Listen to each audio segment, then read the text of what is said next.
আসসালামু আলাইকুম। আজকে তোমাদের গণিত পরীক্ষা শেষ হয়েছে। আমরা আলোচনা করব তোমাদের গণিতে কত নম্বর পেলে তোমাদেরকে এমসিকিউতে এবং কত নম্বর পেলে সিকিউতে পাস দেওয়া হবে এ বিষয় সম্পর্কে। আগামীকাল তোমাদের ইসলাম শিক্ষা পরীক্ষা অনুষ্ঠিত হবে। একটু পরে আমরা ইসলাম শিক্ষার সকল গুরুত্বপূর্ণ এমসিকিউ সাজেশন তোমাদেরকে দিয়ে দিব। সো নতুন হয়ে থাকলে চ্যানেলটি অবশ্যই সাবস্ক্রাইব করে রাখবেন। Thank you so much. তোমাদের গণিত পরীক্ষা অনুষ্ঠিত হয়েছে 100 নম্বরে, যেখানে সিকিউ ছিল 70 নম্বর।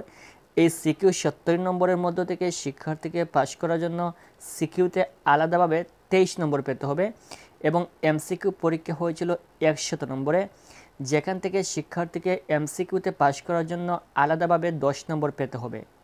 তার মানে এমসিকিউতে 10 নম্বর পেতে হবে এবং সিকিউতে পেতে হবে 23 নম্বর। এই হচ্ছে মোট 33 নম্বর। যদি কোনো শিক্ষার্থী সিকিউতে 23 নম্বরের চেয়ে কম পায় অথবা এমসিকিউতে 10 নম্বরের চেয়ে কম পায়, তাহলে শিক্ষার্থীকে গণিতে ফেল দেওয়া হবে।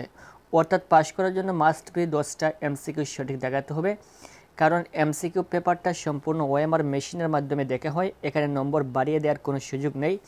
যদি পরবর্তীতে শিক্ষা মন্ত্রণালয় থেকে অথবা শিক্ষা বোর্ড থেকে তোমাদের গণিত পরীক্ষা নিয়ে কোনো গুরুত্বপূর্ণ আপডেট জানায়, তাহলে সেটা অবশ্যই আমরা তোমাদেরকে ভিডিওর মাধ্যমে জানিয়ে দিব।